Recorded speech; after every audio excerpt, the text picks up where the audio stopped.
Olá, bem-vindo, bem-vinda a mais uma leitura comentada do livro Missionários da Luz. Nós estamos no capítulo 2, a Epífise, esta é a parte 6. Recordando, Missionários da Luz foi escrita por André Luiz. A primeira publicação foi no ano de 1945. Antes que alguém passe para frente esse vídeo, esse livro é muito velho, espera para ver que você vai ver que tem algumas coisas tão atuais, tão modernas, que hoje, no ano de 2025, a gente ainda não entende. Como eu já falei, o autor espiritual é André Luiz, que também é autor, do livro Nosso Lar, aliás, de toda a série A Vida no Mundo Espiritual. Este é o terceiro livro da série e nós estamos então vendo essa psicografia de Chico Xavier.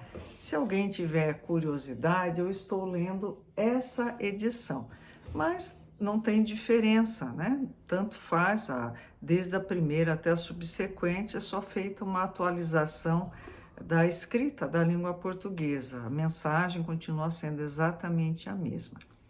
No capítulo 1, nós temos André Luiz, que está acompanhando o Alexandre numa reunião mediúnica e ele se interessa pelo organismo do médium no momento da comunicação.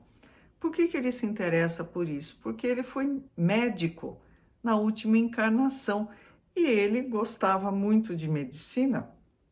E a hora que ele se viu livre do corpo material, depois do desencarne, que ele foi resgatado do umbral, foi levado até nosso lar, ele começa a fazer uma série de estudos. E aí ele fica maravilhado, porque se ele já achava o organismo humano, o corpo físico, fenomenal enquanto médico, agora então que ele consegue abranger com esse olhar o corpo espiritual, também chamado de perispírito, e tudo o que acontece, aí ele fica completamente deslumbrado. Então, ele está acompanhando nessa reunião e ele vê um médium psicógrafo, Isso aí a gente entra no capítulo 2, e ele vê a epífise como se fosse uma fonte de luz, uma coisa assim absurda, uma luminosidade sem tamanho, e ele fica deslumbrado, E aí ele lembra, ele conversa com Alexandre e fala, poxa, quando eu era médico, eu estava encarnado, a epífise a gente achava que ela só servia para bloquear o instinto sexual na infância, mas eu estou vendo que não é assim, porque aqui ela está extremamente desenvolvida, parece uma flor se abrindo no corpo do médium. Aí Alexandre começa a dizer para ele assim, olha, na verdade a epífise, ela vai comandar todos os fenômenos nervosos da emotividade, e essa glândula, que a gente acreditava que estivesse totalmente inerte, parou de funcionar, ela vai comandar através da parte magnética as glândulas genitais. E também Alexandre explica, se você tiver curiosidade de mais detalhes, faz uma pausa e vai lá para a parte 4 do capítulo 2, parte 4, onde Alexandre explica as consequências do desequilíbrio na esfera da sexualidade. Não é com falso moralismo, não tem nada a ver isso. Ele explica as consequências do desequilíbrio energético, onde se rompe esse equilíbrio maravilhoso da natureza, as estruturas ficam como que deformadas, viciadas é o termo que ele usa, e não tem nada de falso moralismo, é simplesmente o uso inadequado de determinada ferramenta leva a uma quebra dessa ferramenta. Um exemplo básico, se eu faço um movimento repetitivo, por exemplo, esse movimento, dias e dias e dias, vai chegar uma hora que eu vou ter uma lesão na parte dos tendões. Não é punição nem falsa moralidade, é consequência. Aí eu vou precisar reequilibrar essa estrutura, né? E é claro que eu vou ter que parar de fazer um esforço repetitivo, senão a tendinite vem comendo solta aí. É mais ou menos isso que ele nos diz. Bom, agora nós vamos ver a parte dessa parte 6. Ela é super curtinha, mas é bom para a gente retomar, reler. Leiam esse livro. Se vocês tiverem alguma dúvida, deixa nos comentários, né? Não esqueçam também de se inscrever, é importante para a gente estar divulgando. Por quê? Divulgando a mim, Liliane? Claro que não, né? Eu sou nada no universo. Importante é divulgar esse livro maravilhoso de Chico Xavier, né? Que foi escrito por André Luiz e que nos traz detalhes assim absurdamente importantes e atuais sobre mediunidade. Então, é uma coisa que merece ser compartilhada. O que a gente traz, né, de coisa boa, a gente precisa compartilhar. Só essa ideia, tá bom? Vamos lá então. No meu livro, a página 24, em outras edições podem ser qualquer outra página. Ouvia-lhe as instruções entre a emotividade e o assombro. André Luiz, completamente deslumbrado. Entende agora como é importante renunciar? Isso é Alexandre conversar com ele. Percebe a grandeza da lei de elevação pelo sacrifício? Por que sacrifício? Porque Paulo, o apóstolo dos gentios, disse: tudo me é lícito, mas nem tudo me convém. O que isso quer dizer? Que eu posso fazer de tudo, mas nem tudo vai ser, que eu fizer vai ser bom para mim.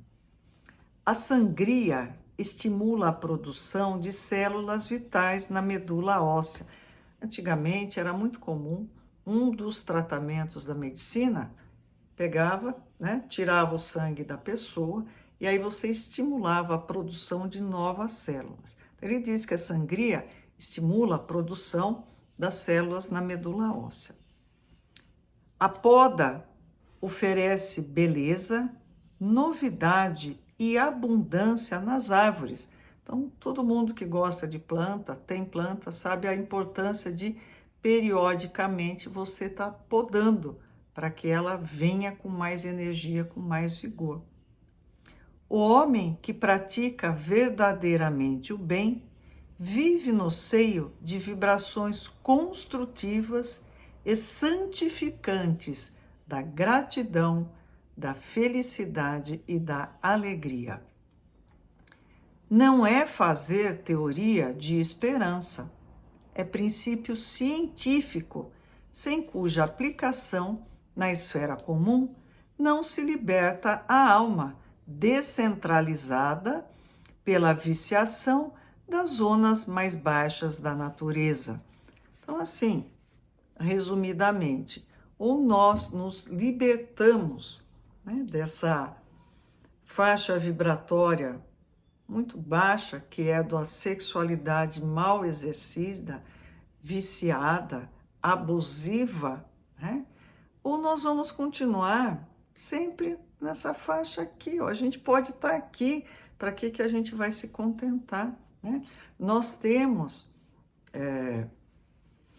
na faixa evolutiva, começa um princípio no reino mineral, esse princípio que mantém coesão dos elementos químicos que formam uma pedra, uma montanha, né? Os seres inorgânicos, ele começa a evoluir lentamente e até a primeira célula do primeiro ser vivo. Qual é a característica, de maneira assim bem simplista, do ser vivo? Nasce, cresce, se reproduz e morre.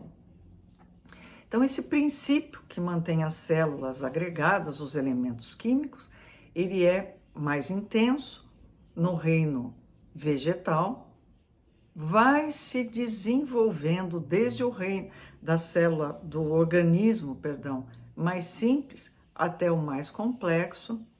A partir desse momento, ele passa para o reino animal, desde uma única célula até a complexidade desses organismos, né? E depois, nova esfera, que é o reino hominal. O reino hominal é o reino do ser humano. Então, não existe, né, o princípio inteligente no reino mineral, né? No reino vegetal, no reino animal, começa a se formar isso que vai desaguar no reino hominal, no princípio inteligente. Nós não sabemos ao certo esse salto, como é que acontece, mas ele acontece. Claramente nós percebemos a diferença de uma planta para um animal. Nós percebemos, embora a planta tenha certas reações, principalmente ao se sentir ameaçada, né? Isso também acontece no reino animal de forma mais intensa. A interação, existem estudos até mostrando que existe desenvolvimento de uma espécie de linguagem em certos animais. Alguns primatas conseguem até aprender um vocabulário, até linguagem de sinais. E esse princípio vem culminar no reino hominal, onde começa o desenvolvimento da inteligência, do ter consciência de si mesmo, de ter consciência que ele é criatura, que foi criado por um criador e que começa a perceber a consequência dos seus atos, causa e efeito. Não é punição de Deus, é consequência natural, né? Se eu pego e dou uma martelada no meu dedo, eu vou sentir dor, não porque Deus está me punindo, mas é porque com essa martelada eu lesei terminações nervosas, células, tecidos, e por isso eu senti dor. Não tem nada a ver com punição de Deus. A gente precisa avançar no entendimento nosso de causa e efeito. Pois bem, se eu estou no reino hominal, mas eu fico com uma fixação doentia na base, né, do que era no reino vegetal e no reino animal, que é a reprodução da espécie, se eu me fixo só aí, eu estou deixando de ir para frente, eu estou me fixando no que eu já fui. Eu já fui pedra, já fui planta, já fui cachorro, o que for, mas agora eu estou no reino hominal e quero ir daqui para frente. É aprendizado, fixação do que foi aprendido, é o processo evolutivo, sem nenhum moralismo. Nós temos como instinto básico, primeiro, a preservação do indivíduo. Então, eu quero me preservar, eu não quero ficar doente, eu vou me alimentar, eu vou beber água se eu tiver sede. E tem também a preservação da espécie, que entra no reino animal, que é a reprodução para que a espécie humana se mantenha. Muito bom, muito necessário, só que cada vez menos necessário. Eu não preciso me fixar nisso para seguir adiante. Sem moralismo, é simplesmente processo evolutivo, sabendo que a nossa meta é nos tornarmos espíritos puros. E para isso, puro não é quer dizer moralmente puro, não, evoluído intelectualmente e moralmente, né? É só isso, tá bom? Até o próximo vídeo. Muito obrigada.